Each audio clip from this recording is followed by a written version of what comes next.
ఏమైంది బేటా? జాబ్ రాలేదా? వచ్చిందబ్బు, కానీ ఈసారి బెంగళూరు రమ్మంటున్నారు. మీరు నాతో రాలేరు కదా. ఇంత చదువుకున్నా ఆంధ్రాలో ఒక్క జాబ్ లేదా అబ్బు నా కోసం.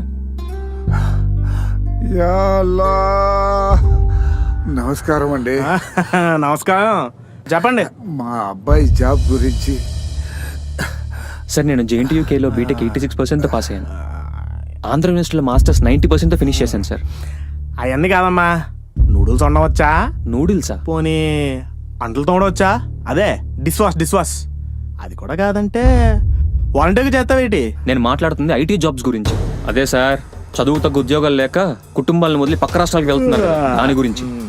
పోనీ బెల్ట్ షాప్లో చేస్తావేటి? ఏవా ఉన్నాయి కదా. వీళ్ళకి అబ్బు మనం ఓటేసింది. ఛీ! నా గురించి ఆలోచించి నీ భవిష్యత్తును పాడు చేసుకో. రాష్ట్రాన్ని వదిలి వెళ్ళిపో. లేదబ్బు, వీళ్ళు ఈ రాష్ట్రంలో ఉన్నంత వరకు ఈ రాష్ట్రానికి భవిష్యత్తే ఉండదు. ముందు వీళ్ళని రాష్ట్రం నుండి తరిమి కొట్టాలి.